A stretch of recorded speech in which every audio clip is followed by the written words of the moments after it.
Krummlauf. Every corner you clear, somebody has to lean their head and shoulders into the open first to see what's there, and that's the man who gets shot. Germany's answer was to bend the gun with a precision-rifled steel elbow that bolts onto the muzzle of an STG-44 with a mirror periscope sight on top so you can aim the thing, and now you shoot round the corner with your body still behind the wall. The word Krummlauf just means curved barrel in 30, 45, 60, and 90 degree versions. But you can't bend a barrel, so they drilled vent holes to bleed the pressure off, and the bullets shattered anyway and came out the far end in fragments. So an assault rifle turned into a short-range, inaccurate shotgun. Maybe 10 to 20,000 of the 30-degree version were planned or made, and only about 500 ever saw combat. American ordnance officers who captured them mostly assumed it was a joke. The Gyrojet. The cheapest way to kill your own gun is to invent a bullet nobody else makes, because every round is a tiny rocket motor without the bullet pushing itself. The goal was to get rid of chamber pressure and kill recoil, and they pitched it to the Pentagon for Vietnam, and to everybody else as the future of guns. But a rocket has to get up to speed, and a bullet is already moving as fast as it will ever move the instant it clears the muzzle. But a rocket is just too slow. Under around 10 feet, it barely had any punch at all. Accuracy was poor on top of that. Ignition was unreliable, and each rocket cost around $3 back, when $3 was a lot of money. The company folded in 1970 with under 1,000 pistols built, give or take. Webley-Fosbery. Around 1900, you had to pick either a revolver that every shot needs a long, heavy pull that drags your aim off. An automatic gives you a light trigger, but early ones were weak. So a British colonel built an automatic revolver. The top half slides back when it fires. The zigzag grooves in the cylinder ride a fixed stud and twist it to the next chamber, and the hammer comes back with it. Overall, it gives you a light trigger every shot. Target shooters loved it, but the sliding surfaces were fitted too tight that mud locked them up sometimes. And the Army never took it, and only fewer than 5,000 were sold. Dardick. A revolver is about as reliable as a hammer, but you get 6 rounds, and then you're feeding them back in one at a time. An automatic one gives you a magazine for faster reload.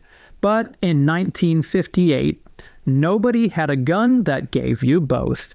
So an American inventor built something that kept the cylinder, but also lets you load rounds into the grip like a mag, instead of loading it the traditional revolver way. Except that a round cartridge won't feed reliably into a chamber that's open on one side. So he changed the cartridge instead. So here you got 15 rounds in a revolver, at a time when most American automatics were single stack. And the plastic cases warped and cracked and tied the gun up, and it ended up less reliable than they originally thought, but it was a nice try. Under 100 guns got made, and the company was bankrupt in just 4 years. Fedorov Avtomat. So when full power round and automatic fire don't go together, one Russian designer worked it out anyway. The Fedorov used a lighter cartridge, and the rifle stays on target through a burst. This thing was built around a Japanese round, so the most advanced rifle in the world ran on a foreign round nobody at home made. Its parts wouldn't swap between guns, and it jammed if it got dirty. So around 3,200 got built. Then the Soviets standardized on one cartridge, and anything that didn't take it was finished. Pancor Jackhammer. In 1984, an American designer built a shotgun that reloads like a magazine, and making it full auto by feeding it with a 10-round cylinder. But that cylinder has to seal against the barrel under pressure, so the tolerances are tight, and tight tolerances in a gun full of soot bind. It jammed on auto, it weighed around 17 pounds, heavier than a bowling ball, and you had to nearly strip it to reload. The Defense Department tested it and bought plain pump guns instead, at a fraction of the price. Maybe 2 or 3 prototypes exist, and it never entered full production. which makes it the most famous gun in video games that never existed. They later offered the whole thing for $350,000 and still got no serious buyer. Calico M950. A drum makes going prone almost impossible, so the answer was to stop hanging it underneath and start stacking it on top. Someone came up with a helical, a spiral magazine, where the rounds corkscrew round a central axis instead of sitting in a column, and now 100 rounds fits into something about the size of a large water bottle lying flat along the top of the gun. But you had to wind it first before the gun would feed it all. They were expensive, and they break easily, and they were also awkward to change under stress, and the rear sight was mounted on the magazine, so your zero moved every time you swapped mags. But none of that is what killed it. The 94 assault weapons band-capped magazines at 10 rounds, and the Calico's entire reason to exist was the magazine. Without the Big Mag, there was no reason to pick a Calico over anything else. So the company went into a coma until the ban expired in 2004. It got featured in a bunch of movies, but it still didn't make it far in the real world. The Ross Rifle. In 1903, Britain refused to license the Lee Enfield for Canadian production, so Canada either kept buying British or built something of its own. A designer offered the second option, and on paper it beat the Lee Enfield. It's a straight pull bolt, so instead of lift and turn and pull, you yank it straight back and shove it forward. But a straight pull bolt only works if everything is cut to tight tolerances, and the Western Front was very muddy. British ammunition ran looser than the Canadian stuff it was designed around and stuck fast. Men were hammering the bolt open with their boots while being shot at, and then the unforgivable part was that the bolt could be taken apart for cleaning and put back together wrong, in a way that still fired but wasn't locked. So it came straight back into the shooter's face. Canadian troops threw them away and picked Lee Enfields. The M14. In 1957, an American rifle squad carried 4 different weapons, so the Army asked for one rifle that could do all 4 jobs. That's the M14. But nothing can be a light carbine and a machine gun at the same time. It came out too long and too heavy to be either, and on full auto it kicked so hard it climbed off the target inside a single burst. Troops kinda called it the anti-aircraft rifle, so the Army locked out the full auto feature to only 1 shot at a time. Even the government's own report said it was worse than the World War II rifle it replaced. For $207 million, over 1 million built, and the Army ordered its replacement 7 years after adopting it. It became the shortest-lived American service rifle in history. Armatix IP1. A .22 pistol with a chip in it that only fires when the owner's paired wristwatch is within a few inches of the grip. It was sold as a Bond-level safety breakthrough. The user has to wake it up. 20 minutes to pair it the first time, then 12 seconds every single time after that before the gun will fire. And of course, dealing with the law in America, where there was a law on the books saying that once a smart gun went on sale anywhere in the United States, the state could mandate them. So if selling one of these anywhere in the country threatened to force every gun buyer in that state into them. Dealers who tried to stock it got death threats, and retail died on the spot. The company filed for bankruptcy protection in 2014, having sold almost nothing in America at all. To make the point across, a hacker demonstrated on stage that round $15 of magnets would beat the security on a $1,500 smart gun and fire it. The company's response was that it had never been designed to stop a prepared attacker or a skilled hacker in the first place. TrackingPoint. Hitting something at 1,000 yards takes years of skill, but a Texas startup wants all the things you typically have to do to make that shot and make it easier, so letting computer-controlled aim and trigger press do all the work. So you just aim and shoot without doing math or any thinking at all. You just tag the target with a button. It will range the target and calculate everything, and the computer fires the gun without any external influence of your finger contact on the trigger. It cost up to $27,000. Unfortunately, the buyer pool was very tiny, and the company kept flip-flopping between military contracts and rich civilian hobbyists in America. It definitely had potential. Even Remington looked at licensing it and decided to walk away because the guided rifles weren't selling. Cool technology, though, but it was just not selling. Bren Ten. The argument that ran through American gun culture for most of the 20th century was 9mm versus 45, and someone wanted a round to bridge the gap between the two, and that led to the 10mm auto that nearly doubled the energy of both. So two engineers, Dornus and Dixon, set out to kill that trade-off. They wanted autoloader capacity with more punch than a 45 or a 357 Magnum. The most influential pistol instructor in America at the time was also chasing the same thing. So Jeff Cooper came in and set the bar. A fat 40 caliber bullet still moving near the speed of sound after 50 yards downrange. Nothing on the shelf did that, so they cut down rifle brass and built the cartridge themselves. It didn't fail on the range, in fact. Orders piled up by 1982, so the company shipped before testing was done, and the gun was built around a scaled-up version of the CZ75 to handle the snappy 10mm recoil. But it shipped with magazines that either didn't work well, or no magazine at all. Spares were scarce and pricey. Long story short, buyers canceled orders, and the company was bankrupt by 1986. Colt. All-American 2000. By 1990, Colt was losing to Glock and Beretta because they had taken the American police market, and Colt has nothing better to offer. So Colt asked Eugene Stoner to hand them a polymer pistol with a clean 6-pound trigger and make it a gun people will take it seriously. Knowing that the AR-15 was a huge hit, maybe Eugene can come up with something good again. When they eventually built it, there were a bunch of recalls. Basically, to sum it up, as sad and ugly with pathetic accuracy due to bad early batch of barrels, probably poisoned the press, and the reputation killed the gun before the design got a fair test. The AN-94 Abakan. The AK is the most reliable rifle ever built, but they want to tame the recoil even more. So Russia ran a 15-year competition to fix it, and the winner fires its first 2 rounds at 30 rounds a second. Both are gone before you feel any recoil at all. That's what the AN-94 Abakan can do. But look at what that takes.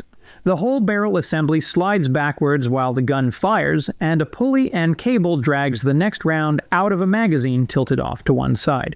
It cost 3 to 6 times more than an AK, and they couldn't take it apart to clean it. It's heavier.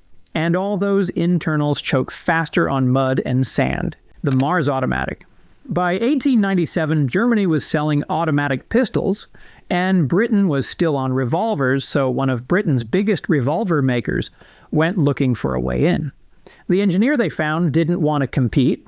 It wanted to be the most powerful handgun on Earth. And for a while it was. Its own oversized cartridges, and a barrel and bolt that travel backwards together when you fire. But it fired like artillery, too. The recoil was brutal, the flash enormous, and it threw the spent cases backwards into the shooter's face. The ammunition came out underpowered, overpowered, or split, so you never knew which gun you had that day. The captain running the Naval Gunnery School tests in 1902 wrote that no one who fired it once wished to shoot it again. 8 trials, with 8 rejections, and the committee concluded automatic pistols weren't ready to issue to anybody. And it's pretty much a polite way of saying this sucks, and we don't want it. The company went under in 1907 because they refused to change a single thing anyone complained about. Stoner 63. The idea behind this one was to build a belt-fed gun that fit all infantry roles, meaning a single receiver and interchangeable components that allow it to be quickly reconfigured to the following. It was designed by the same guy that made the AR-15, so the hope was high that he could deliver another design and succeed. But the main issue is that it's a bit finicky, and it didn't do well when dealing with dirt. It required extensive cleaning and maintenance to function reliably, especially in the muddy, humid jungles of Vietnam. neglect quickly led to malfunctions, making it unsuitable for the average infantryman. While the U.S. Navy SEALs used it in over 1,300 documented missions in Vietnam and rated it superior to the M60. But the U.S. Army still rejected it in trials, calling it too complicated for the average soldier. When compared side by side with the M249 saw, the saw was clearly way easier to operate. The next one is the XM8. This was one of the guns that attempted to replace the M16 with a modular family you could rebuild with a parts change. But it wouldn't take a Picatinny rail to mount existing accessories. Instead, it went with this thing called the PCAP. It stands for Picatinny Combat Attachment Points, which isn't backward compatible. So the whole pitch was cheaper, lighter, more effective than the M4, but the early prototype was nearly 2 pounds of drift on the single spec the program was sold on. It was actually a promising rifle, but unfinished, and it was moving in the wrong direction for the military to fully commit and change all the logistics in the middle of 2 wars in Iraq and Afghanistan. The FN SCAR. A special operations team in 2004 was carrying a small arsenal. 1 rifle for general work, a short one for doorways, a long one for reach, and a heavier one for a bigger cartridge. So they asked for 1 weapon system to replace them all, and they want to also swap barrels in minutes. They ran the competition for 7 years, formally adopted the SCAR, and it did see some combat. But many issues kept the SCAR from fully maturing into something the US government trusts. The early folding stock was flimsy enough that operators nicknamed it the Tactical Ugg Boot, and the charging handle rides back and forth with every shot and scraped knuckles. The magazine didn't work with standard M4s, and it was almost a flop, but it was flop enough that people completely ignored it. Both the 16 and 17 versions make people turn their heads to check out whenever they show up. But they are both way more expensive than the M4 that they wanted to replace. The modularity was progressing in the right direction, but the gun was over-engineered for not offering a substantial improvement over the existing M4. Metal Storm. So an Australian designer came up with a weapon that can fire at 1 million rounds per second, operated by electronic control. This isn't a typical gun a-person shoulder. The barrel is the magazine with a bunch of bullets stacked in each tube. The concept here was the interspersing projectiles and propellant charges in the barrel to set off each subsequent charge. They called it the superposed loading technology. But it's solving a problem that no one actually wanted, maybe on a ship trying to knock a missile out of the sky might. And that's about it. $115 million in losses, and the biggest contract anybody can point to was 500 launchers for Papua New Guinea. A Guinness record for the fastest firing gun on Earth, and it never entered meaningful service anywhere. The SPIW.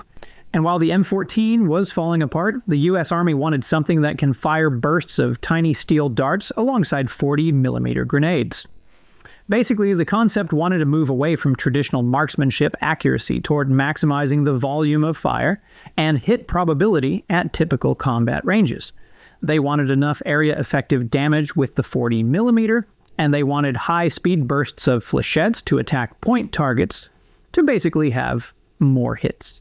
This was ultimately an ambitious failure and was officially overtaken when the military adopted the M16 rifle as a stopgap, while the Army was wasting time building something futuristic with no clear direction. Even before this, there was this Project Salvo program that thought having 2 bullets in a shell casing was a good idea to maximize hit rate if someone misses. Overall, this was an insurmountable technical hurdle and a money drain. By 1969, 7 years and the whole thing was canceled with nothing real to show for. Steyr ACR, one of the guns in the Army's Advanced Combat Rifle program in '89, can shoot darts. They call it a flechette firing assault rifle in the late 90s. Although the Steyr design proved effective, as did most of the weapons submitted, the entire ACR program ended with none of the entrants achieving performance 100% better than the M16A2, which was the baseline for a successful ACR weapon. Each dart rides in a plastic sabot inside a plastic-cased telescoped case, fed through a moving chamber, But the darts weren't accurate enough, and the plastic cases gave inconsistent velocities, and the discarded sabots could injure whoever was standing beside you, and the hot plastic cases could burn the shooter's own wrist coming out. 4 finalists went to Fort Benning in '89. The bar the Army had set was a 100% improvement over the M16A2, meaning double the hit probability, and nobody got close to it. The program was cancelled. The Steyr was judged the best rifle in the competition, and best of the bunch still wasn't worth re-equipping an Army over. The XM29 OICW and XM25 Punisher. If there is a bad guy behind a wall or around the corner, and every option you have for dealing with him is slow.